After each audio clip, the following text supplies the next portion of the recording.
Hey everyone, and welcome to the Sunny Go One Piece podcast. On this episode, we're going to be talking about anime episodes 190 through 192, which will be covering manga chapters 294 through 298. And these are, of course, some of the best episodes of the arc as we are closing in on the end of the arc with the climactic and emotional finish to the Luffy versus Enel battle.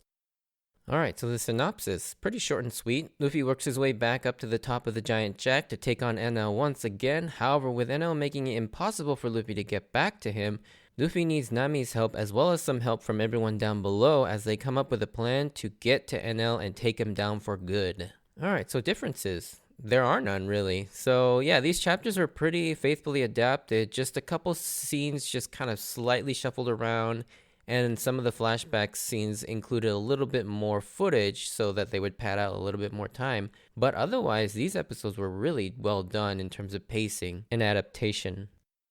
Anyways, let's get into the episodes themselves. So, with Luffy's crazy stupid stamina on display here as he sprints all the way back up miles of the giant jack with this massive gold ball stuck to his arm, he makes it near the top only to get knocked back down part way through by Enel, making it almost impossible to get back up to the Arc Maxim. Enel then takes this opportunity to create a giant ball of lightning clouds with a move called Raigo, meaning thunder greeting, and he uses this to obliterate Angel Isle from existence in a pretty scary display of overwhelming power, but also kind of solidifies just how utterly evil Enel is. Like, up till now, we've had some pretty evil villains that were, willing to kill people like Arlong and Crocodile, but never on a scale where they were willing to just arbitrarily commit mass genocide. Like, Arlong had his reasons to kill humans, as he was just straight up racist, but he also showed some restraint. And Crocodile would also gladly kill and sacrifice many people, but that was never his main reason for killing people. For him, it was just a means to a greater end for him. However, Enel literally has no real motivation to kill these people other than just to kill them for sort of that show of display of strength. And also the scale he's doing it on is just massive as well compared to the other villains we've seen. This may also be due to the sort of the lesser development and writing of Enel, but as it stands now, he's just sort of sadistic and evil for the sake of being evil, and his belief that as God he can do, with other people's lives as he sees fit, to the point where he'll literally just wipe out a whole island of people just because he wants to. I personally think Oda did this on purpose with Enel because we clearly have seen him flesh out other villains in terms of their motivation to a fairly deep degree. And I don't think he all of a sudden got bad at character development or got lazy. Oda most likely left this somewhat ambiguous so that perhaps later on he could expand on it further down the line, or give himself some wiggle room in case he did want to do something further with the character of Enel. Although just, for transparency's sake, I mean, even as far as chapters 10... where are we at? 1034? He still really hasn't done too much with Enel, other than this cover story that we'll get to later on. Anyways, Nami eventually catches up to Luffy and tries to convince him that since she's safe, they should turn their attention to escaping, but Luffy can't let Enel go as he needs to prevent the Golden Bell from being taken. And this exchange between Luffy and Nami is so amazing and always gets me a little emotional because of how impassioned Luffy is here. Nami thinks Luffy is simply wanting to beat Enel out of a motivation for retaliation or for the riches of the Golden Bell, but Luffy then adamantly retorts it has nothing to do with any of that. And in another surprising show of just how deep, caring, and well thought out Luffy actually is, he explains how they both saw that the Golden Bell exists and that this is their one chance to relay the message down to the sea and to prove once and for all the legends were true, and that he needed to ring the bell so that Cricket and the monkeys can hear so they stop diving constantly and eventually killing their bodies. I mean, it's pretty clear by now, but it just shows how everything Luffy does is motivated by a sense of wanting to help people and live their freest life. When Nami hears this, I think it genuinely surprised her too that Luffy would go this far for someone, but this is just who Luffy is. And I may be jumping the gun a little bit, but there's this sense that Luffy is able to make allies wherever he goes, and many people in the universe find it a mystery, but I think these are some of the easiest examples of why this continually happens to Luffy. He makes friends and allies so easily because simply the answer is Luffy always genuinely cares and is sincere about everything. The key difference that makes Luffy stand out is that he doesn't just say it, he often doesn't say it, but he actually shows it. He won't go out of his way to say that he can be trusted or that he would be a good friend or ally. And a lot of people don't even want Luffy as a friend, or vice versa. Luffy doesn't want people as friends necessarily, but Luffy will see anyone in need and he will do everything in his fiber to help them. And when anyone sees that kind of genuine sincerity, you can't help but be drawn to that. And again, for me, that's another great takeaway that I've gleaned from reading One Piece and looking at Luffy in my real life. If you want to make real and meaningful connections, you've got to be genuine and sincere in your actions. And the word action is the key word here. It's not enough to just tell people you're their friend or that you'll be there for them. But I'd say 80% of building a connection with people is just showing up and showing that you're a good friend. Do nice things for people, reach out to them and do things for them. Show them you're thinking of them, and when they need help or are feeling lonely, just be there. I mean, that's literally the majority of the battle, is just showing up and being there. It's not enough to just say that stuff. But I think when you actually make the effort to just to show up, you don't even necessarily have to do anything. Just be there for the person. And I think, that genuine sincerity will come through. And yeah, you'll make more meaningful connections with people that way. And that's one of the greatest things I've taken away from One Piece, and looking at how Luffy connects with people and how he makes allies so easily. And you can see this with Wiper, being one of the biggest examples of the fact that by this point, now that he's learned what Luffy is all about, he eventually, becomes a huge fan. I guess fan's not the right word, but he gains a lot of respect for him. And you saw that with Gunfall. But it also goes back to the theme of how Noland, through his genuine actions, cut through that veil of suspicion and gained the trust of Kalgara and the other Shandians. And it's just sort of this theme in Skypiea, not the main theme, but it's kind of sort of a tertiary theme of just how you want to unite people is to just show genuine care for others. Anyways, enough preaching. Getting back to the story, Luffy can't get to Enel aboard the Maxim, but Nami comes up with a plan and relays that down to everyone below to let them know the giant jack needs to be cut down towards the Arc Maxim facing west.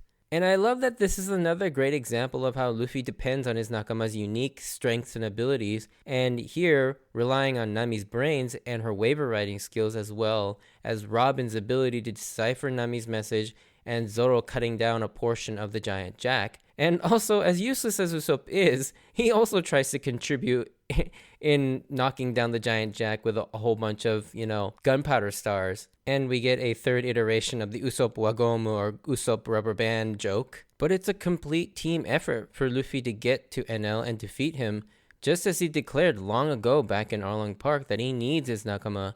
Again, it just highlights how good Oda is at making each and every crew member important to the success of the crew, and showing just how integral Nami is to Luffy defeating Enel despite her being weak in physical strength. And I can't understate how awesome that is. Reading other shonen battle anime or manga series and anime series, you just see a whole bunch, no matter what the series, you see a bunch of the main characters eventually sort of get pushed off to the side because they can't compete with the main characters or the few main characters. And it always kind of sucked. Naruto somehow managed to avoid this too, which was really good. But a lot of the other series tend to have some main characters just kind of shoved to the back because they're either too weak to do anything or they just become irrelevant, which really sucks. But Oda is really good at keeping not only his heavy hitters, but also the weaker comic relief characters, but they're all just as important to the success of each arc. And I think for me, that's something that I've learned to appreciate a lot more as I've grown older and I've read more and more series. Anyways, we next see Zoro launch into cutting the giant jack, but is only able to cut one of the vines before Enel strikes him down with a lightning bolt again, but the beanstalk won't budge at all. And then we're treated to another really beautiful and emotional moment. As Wiper mocking the Straw Hats for their ineptness, Robin begins to explain why they're trying so hard to save the bell. It becomes clear that the Straw Hats' goals align with his lifelong duty and dream of finally fulfilling his ancestor Kalgara's dream of reaching Noland again. For the first time, we see the humanized side of Wiper, as when it comes to his dream, he's still that little kid at heart, hearing that story of the great warrior Kalgara and wanting so desperately to rectify and fulfill his ancestors' greatest regret, as he just starts pouring tears again, showing that even the toughest of warriors can cry and it's okay. And despite all that amazingness so far, I think my favorite part is actually when Robin is the one telling this story to Wiper. More specifically, how affectionately she tells the story about how the Straw Hats want to fulfill this dream for Cricket and the monkeys, saying it's wonderful and romantic that they would throw their one chance at escape and risk their lives to see this through. The reason why I love this moment so much is because I personally see this as Robin also kind of telling herself this story about her new nakama. And I think this is the first time she really starts to fall in love with this crew that she's been a part of. Because up till now, it seems like she's been keeping everyone at an arm's length. But here, just the way Yuriko Yamaguchi brilliantly delivers these lines, especially in the anime, has this warmth that we've never heard from Robin's voice. And for me, it cements the moment where she's finally starting to accept that she wants to permanently stay with them. And I think that's really beautiful. It's even with Usopp, cramming the jokes in between in the background too, it's still a really beautiful moment. As if that wasn't enough to get your feels going, Nola remembers how much he misses Kalgara and Seto and desperately tries to knock down the giant jack as well, but only manages to shift it in the right direction. But it's amazing how in just a few chapters, Oda turned a monster snake that we really didn't care much about, or at least I didn't, other than, as an obstacle for our heroes, into a legit character that we care for and get emotional about. Like, I literally, started to get emotional about Nola getting all sad and wanting to do what he can to making sure that the bell rings, and so that Nolan's, ancestors can actually hear the bell again. Again, I don't understand the hate for Skypiea, to be honest, because I love all these moments and just how well they were built up.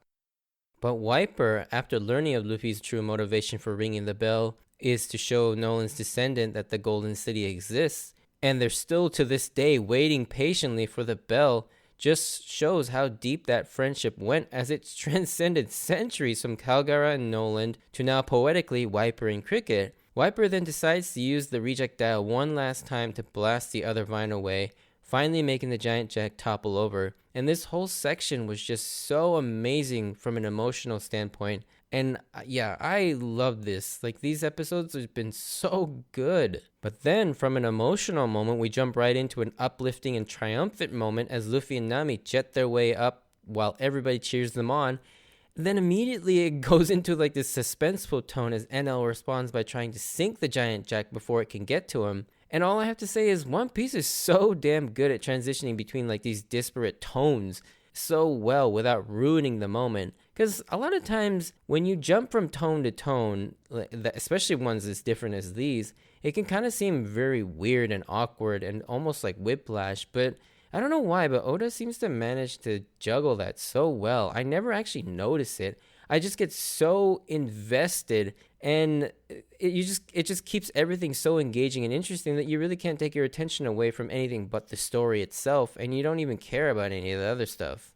But yeah, imagine reading or watching this week to week. It was just torture for those of us that were, reading it and watching it at the same time, live. I guess for a lot of the current readers watching and reading Wano, you're basically experiencing the same thing. But yeah, it's been really nerve-wracking, I guess, for 20 plus years reading it like this.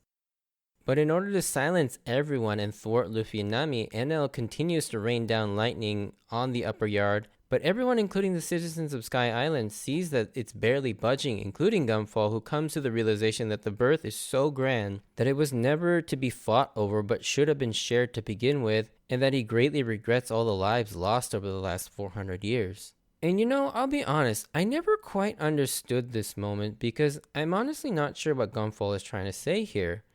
I may sound really stupid, but I just don't really know what the goal of this line was. I mean, my guess and my initial interpretation here is that he finally realizes that the upper yard and the birth are so great and grand that it never belonged to anyone, and should have never been fought over because no one actually had ownership over it, and instead it should have been respected, and it was pointless to fight over it because it never belonged to anyone. And that's at least my sort of poorly cobbled together interpretation of this line. But even as a kid, I didn't quite understand this line, and even to this day, I've read and watched this multiple times, and I still don't quite know what Gunfall is referring to here.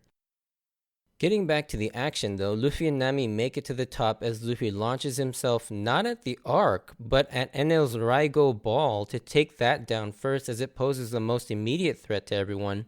And time again, Luffy shows that he is a combat genius as he smartly uses the gold ball to conduct the lightning and discharges it, using, once again, Gomu Gomu no Hanabi, or fireworks, but this time calling it the Ogon Botan, or golden peony, as when the ball is floating around, it looks similar to a blossoming peony flower. As this happens, Captain McKinley begins to pray along with everybody else, along with Cornus as well, at the same time, praying to a god to save them. And I think this is a significant moment, as again, while there are dark sides of following religion, Oda also takes great care to show that there are positive aspects to religion as well, like giving people strength and solace during a difficult time that is out of their control. And it shows that you can unify people that way as well and build community. And I personally wholeheartedly believe this too. I don't necessarily like religion myself, but I think there are a lot of good aspects to it, and I don't necessarily think that it should just go away completely. But in the end, their prayers are not answered by a god, but by a good person doing all that he can to help, as Luffy manages to disperse the Raigo, and it becomes clear skies again, as Viper, who has really grown on me at this point, yells out to Luffy to ring the fire of Shandora, along with Gunfall, hoping that Luffy will again let them hear the singing of the bell. Now all that is remaining is to defeat Enel and ring that bell. As Luffy now charges at Enel, he's got one more trick up his sleeve as he turns himself into a giant manifestation of lightning, dubbing it the max 200 million volt Amaru. Amaru literally just means thunder god, and taking on the appearance of the fat Raijin god from the traditional Japanese folklore. I love how Luffy just charges in and simply kicks the thunder god in the face. It's not even a special Gomu Gomu move. It's literally just a simple kick, and he just like beats him in the face. It's pretty funny, I don't know why, but it's supposed to be epic, I think, but it just looks really funny because he just runs up to him and just pleh. But Enel underhandedly stabs Luffy from behind, forcing him to either continue getting stabbed due to the force of his attack or escape and fall. But Luffy, not one to give up. He escapes, but then gets right back on it and manages to find a way to fling himself back up for one final attack, the epically named Gomu Gomu no Golden Rifle, or Ogon Rifle, seeing the giant golden ball used as a rifle bullet that is propelled so fast that not even Enel can react, and takes the full force of it to the face, launching Enel into the golden bell as Luffy screams, "Reach!" or "Todoke!" And then in his head, saying to himself, "Old man, can you hear it? The Golden City was here. For 400 years, the City of Gold has been here the whole time. It was in the sky." And as we finally get to hear the bell for the first time in the present. And I mean, this is just perfection, the way Mayumi Tanaka delivers these last few lines. It's incredible. The raw amount of passion and emotion she conveys through Luffy is better than I could have ever imagined when I first read this in the manga the first time. I mean, she continues to surprise me how amazing she is in terms of like the raw power she has in her voice, despite being this tiny old lady. Like, it's really comically funny, but at the same time, like when she's Luffy, man, she just completely transforms into Luffy. Like, I don't even see Mayumi Tanaka anymore. Like, I just hear Luffy because it's so powerful. But that is where these sets of episodes ends, unfortunately. But my goodness, that was a long arc, but what a satisfying conclusion to the fight. Maybe not as good as Crocodile's defeat, but certainly nothing to scoff at. But honestly, my absolute favorite moment of the entire Skypiea arc is still yet to come in the very next episode. So I can't wait to talk about that one with all of you. But yeah, if you did enjoy this, send me a like or comment. And if you want to join me on this journey of rewatching One Piece, please consider subscribing. Check out my Instagram and Twitter account at SunnyGo Podcast if you want updates of when I post new episodes or see some pictures of my manga collection. Check that out. And if you feel like supporting the podcast, you can feel free to donate in the link at my website. And yeah, no spoiler section this episode as it's pretty straightforward. So we will skip the spoiler section and call it an episode here. So yeah, I hope to see you on the next episode. Bye.